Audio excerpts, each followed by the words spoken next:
Morning. Today we are going to discuss a new topic named as whirling of shafts. In the last few classes, we have seen transverse vibrations as well as longitudinal vibrations and their natural frequencies and some problems based upon the concepts what we have studied. Today we'll going for a practical application of a transverse vibration, okay, and how we can take care about the shafts which are running at high speeds and which will not undergo for a damage.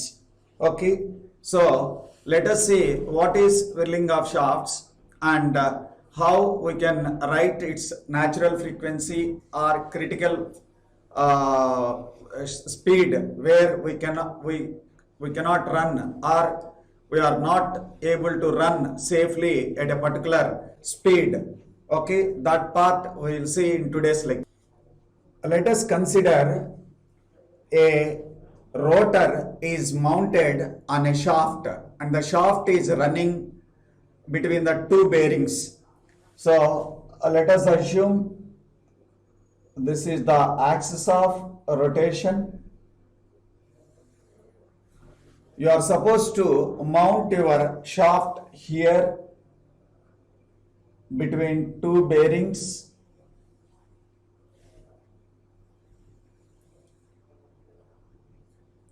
These are the two bearings,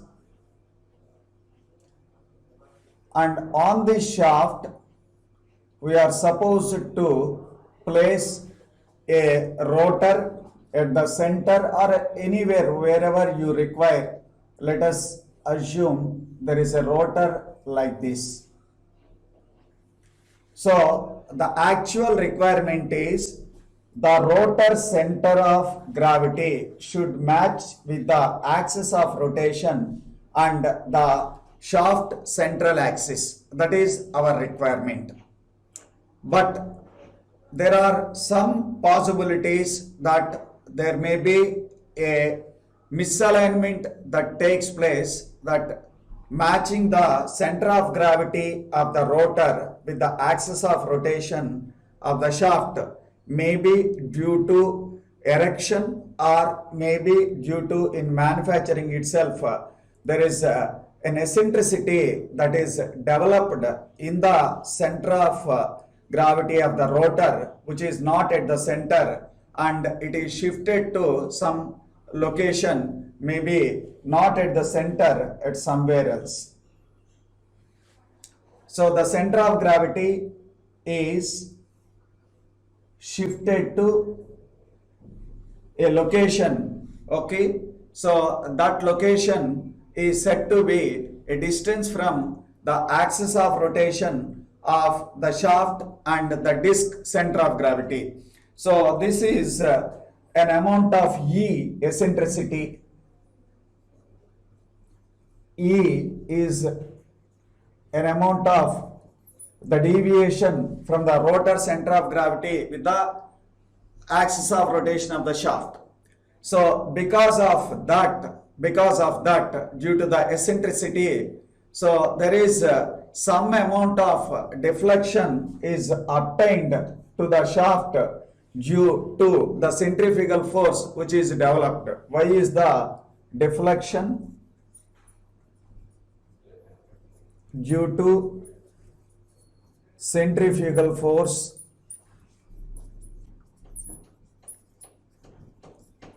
developed.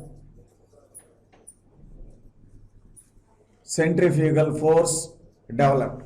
So let us assume, so this axis will be deflected and it gets something like this way. It is shifted to like this way, and this is the eccentricity and this is the deflection. So this is the eccentricity. So that means when the member is mounted in between the two bearings At that moment, this central line is actually here. So because of this additional centrifugal force developed due to the eccentricity, then it caused a deformation of Y.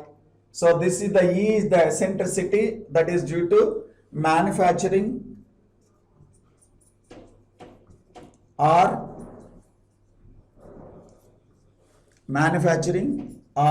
mounting error or mounting eccentricity.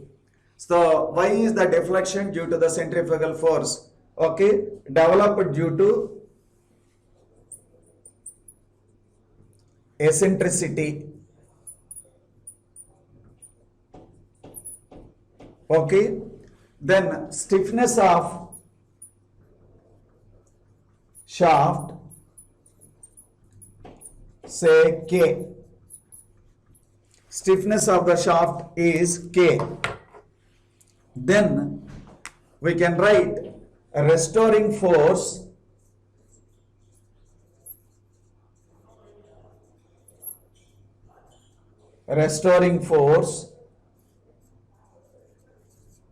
is Ky.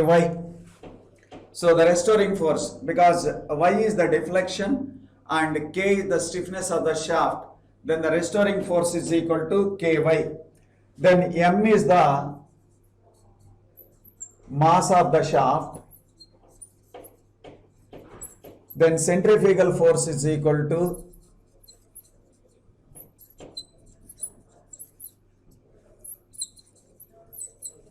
M into Y plus E into omega square. So Y is the deflection due to the centrifugal force and E is the eccentricity, okay. Then the centrifugal force is equal to M into Y plus E into omega square. So we can equate the restoring force to this centrifugal force, okay. So restoring force is equated to centrifugal force. So the centrifugal force acts here outwards the center, that is My plus E into omega square. So I can write My plus E into omega square is equal to Ky. Or if I expand it, My omega square plus Me omega square is equal to Ky. So if I rearrange the Y terms on one side, that is My omega square minus Ky, okay, so is equal to minus Me omega square. Or if you multiply entire thing with a minus, Ky minus My omega square is equal to Me omega square. So here if I take Y common, Y into K minus M omega square is equal to Me omega square. Then Y is equal to Me omega square by K minus M omega square. So divide the entire equation by M omega square, then Me omega square by M omega square by K by M omega square minus M omega square by M omega square.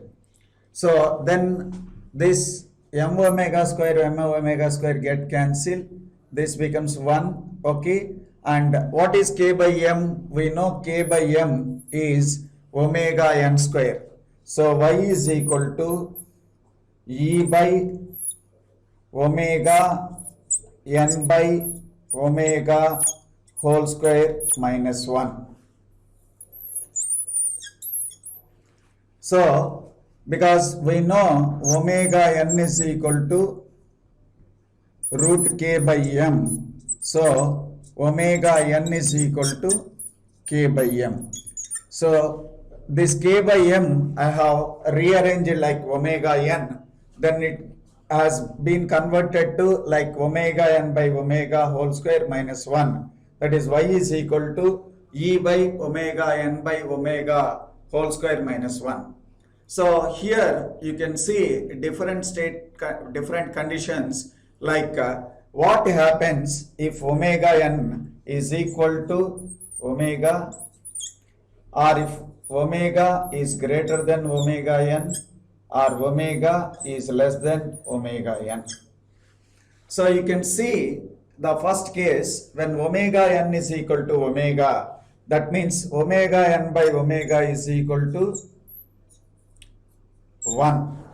So if you write in this equation omega n by omega is equal to 1, then it gives 1 square minus 1. That means y is equal to e by 1 square minus 1. That is e by 0. That is infinity. 1 by 0 is infinity. That means you get an enormous amount of deformation or deflection due to the centrifugal force which developed when the external frequency matches with your natural frequency. What is omega n is equal to omega? We have defined omega n is the natural frequency, omega is the external applied frequency. So if the natural frequency matches with the external frequency, then the deformation or the deflection is an infinity. That means a huge amount of the vibration is going to be developed. So that is why we cannot run the equipment at a speeds like omega n is equal to omega. Suppose if you take the other case like omega n by omega is greater than 1. Omega n by omega is greater than 1. So what it indicates, omega n by omega is greater than 1. So this value is 1 square minus 1, which gives you the value of y is some positive value, a considerable amount of positive value. Whereas if you write omega n by omega is less than 1, that means what is it? 1 square minus 1. Okay, omega n by omega is less than 1. So 1 square less than 1 square minus 1, this becomes negative.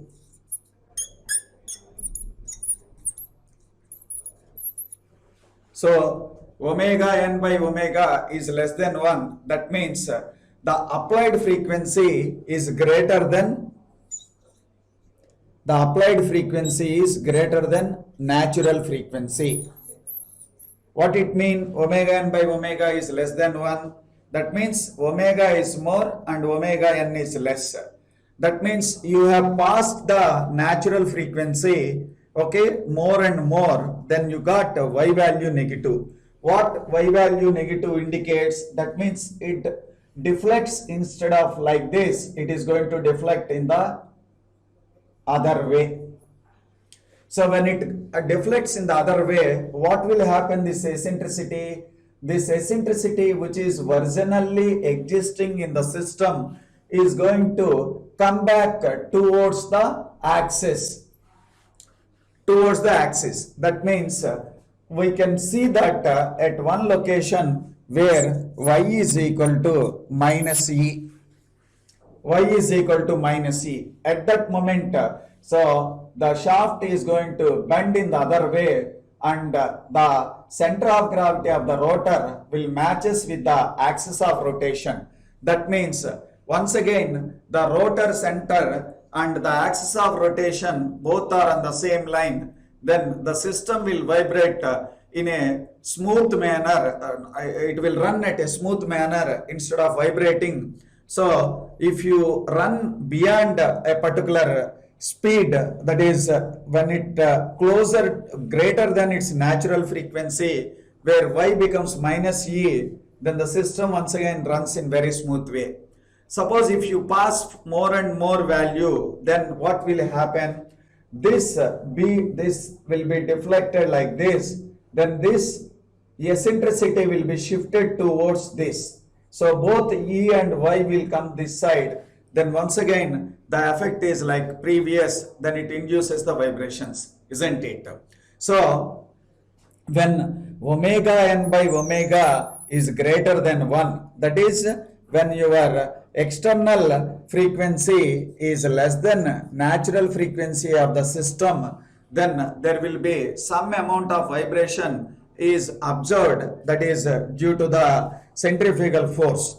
And whereas if it is at equal to 1, there is a critical speed, that is what we call critical speed, that is omega n, which is omega n is called omega c, which is a critical speed which is given by k by m, which is equal to root g by delta.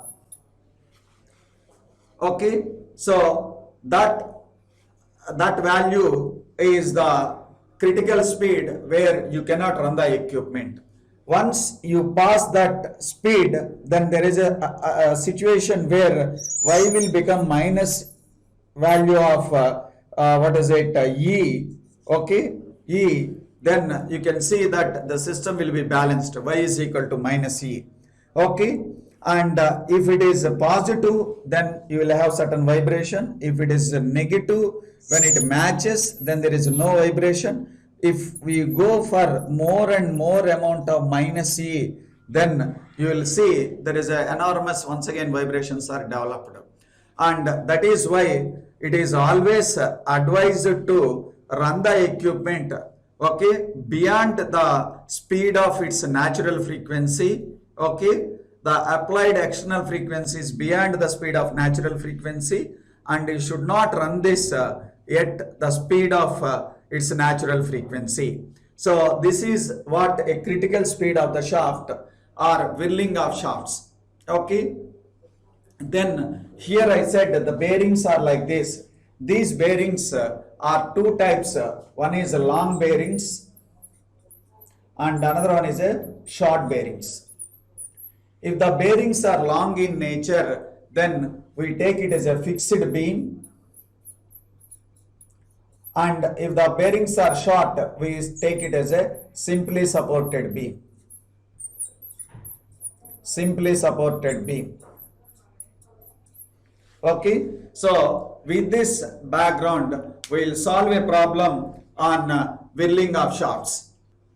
Let us solve a problem on the theory what we have discussed just now, that is whirling of shafts.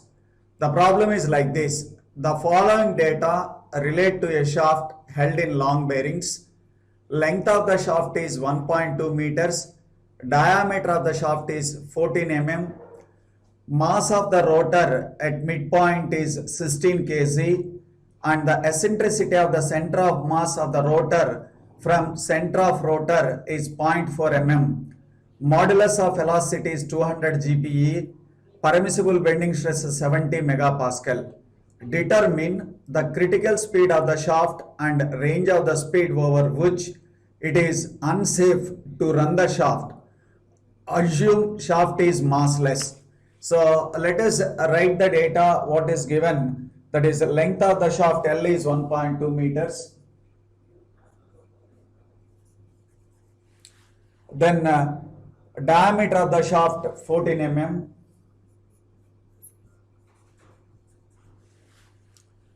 Then mass of the rotor 16 kg. Eccentricity is given by 0.4 mm.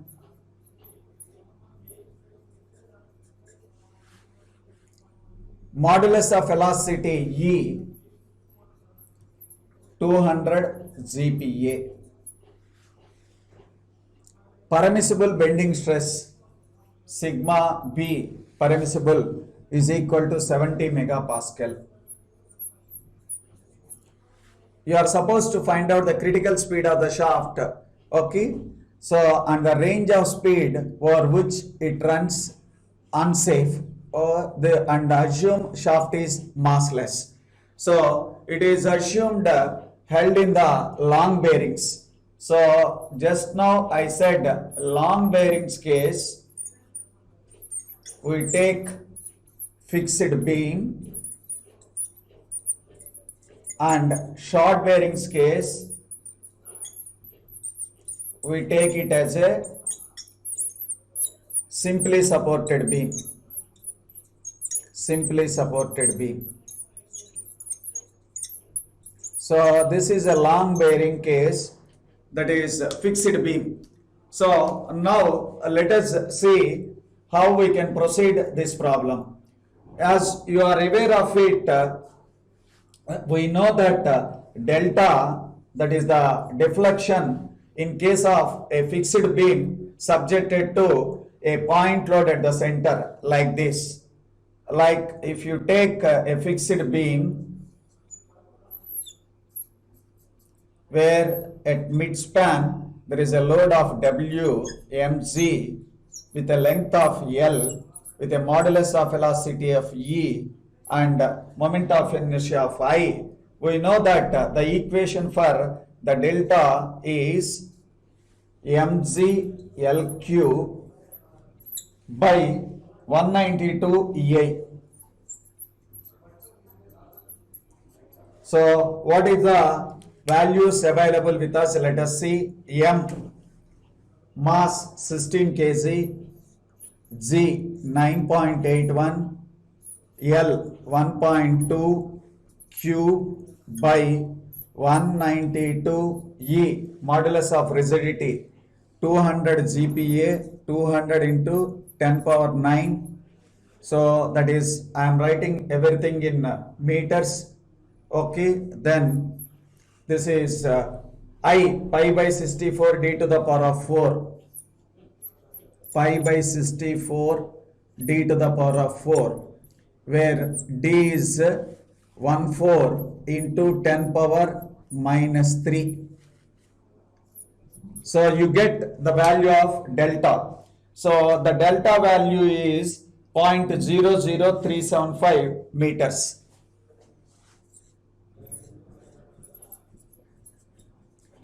So this is a simple formula which is applicable for a fixed beam subjected to a point load at the center, where E and I are the modulus of velocity and area moment of inertia. Then delta deflection maximum at the center is mgl cube by 192 EI.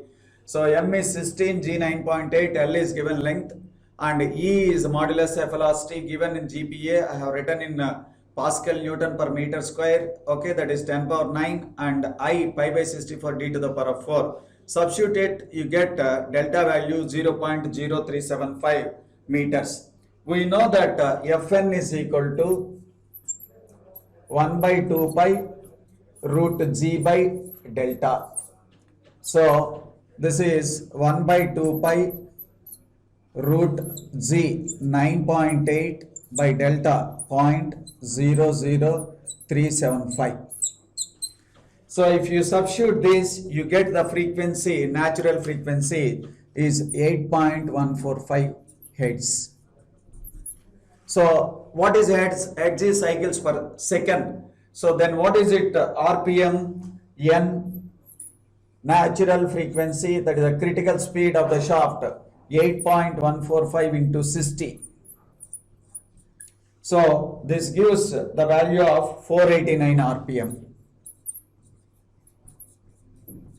This is the NC value, 489 value, RPM. Then this causes a deflection, okay, and it produces a bending stress, and the limiting bending stress is given by 70 megapascal. From the bending formula, we know sigma by y is equal to m by I. Sigma by y is equal to m by I.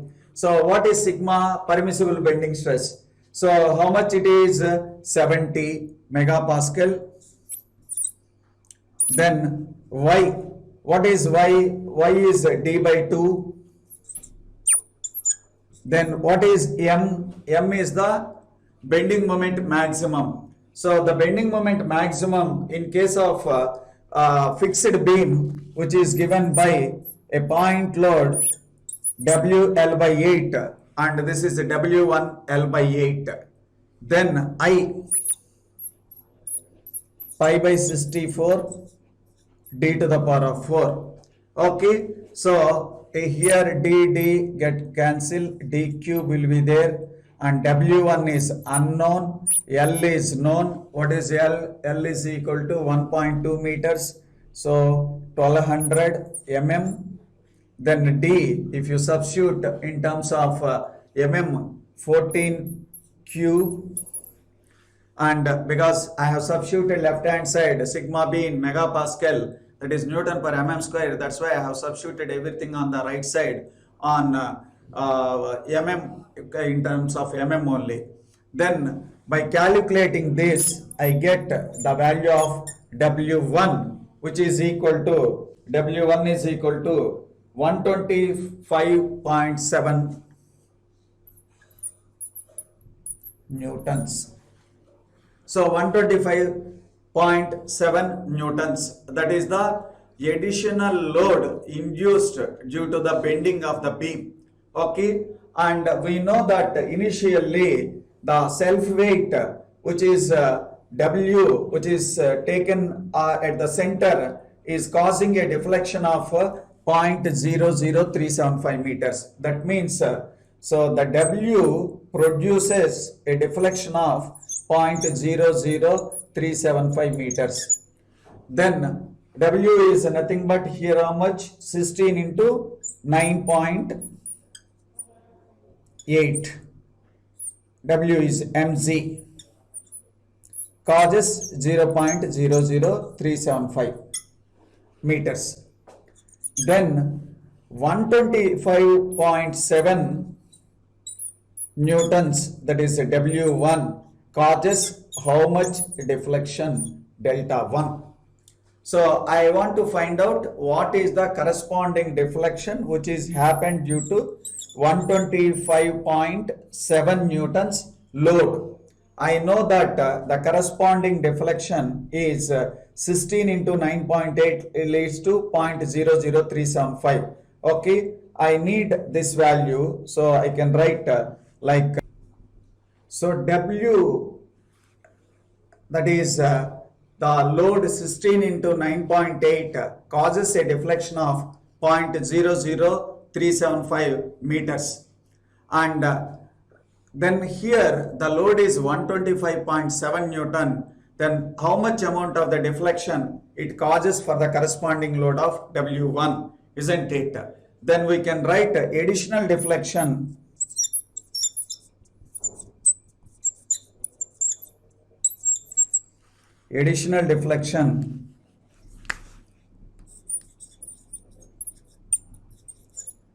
delta 1 is equal to, okay, W1 by W, okay, into this delta. So you will get here W1 125.7, and what is the W? 16 into 9.8 into your original delta 0.00375. So which causes delta 1. So delta 1, which you get 0.003 meters. 0.003 meters. So we know an equation, the deflection equation, which we have calculated just now in the derivation part. Y is equal to plus or minus E by omega n by omega whole square minus 1. This we derived just now. Y is equal to plus or minus E by omega n by omega whole square minus 1. What is the additional deflection? This is 0.003. So you can equate it to 0.003. We can equate it to 0.003 is equal to E. how much it is? 0.4 plus or minus. You take once plus and once you can take minus. Omega n by omega. So what is omega n? So how much we got omega n? The omega n value we got 489. This is omega n. And what is omega? So 489. So what is omega given? So the omega value, that is n value, which you have to calculate by minus 1. So 0.003 is equal to plus or minus 0.4 by 489 by n whole square minus 1. You take once plus and you take once minus, then you get the speed ranges A, N, that is N1 and N2, like 459 and 525. So you just consider once this value is a plus and once it is a minus. So simplify this equation by writing the cross multiplication and taking it on the right side, adding ones and subtracting ones, because the actual critical damping is 489. So you can see one is less than 489 and another one is greater than 489. So it is unsafe to run the equipment between these speeds. Okay, that is by the basic fundamental equation which you got, y is equal to plus or minus e by omega n by omega whole square minus 1. Okay, so this is one of the problem, straightforward problem, apply directly the basic concept and obtain the solution. Thank you.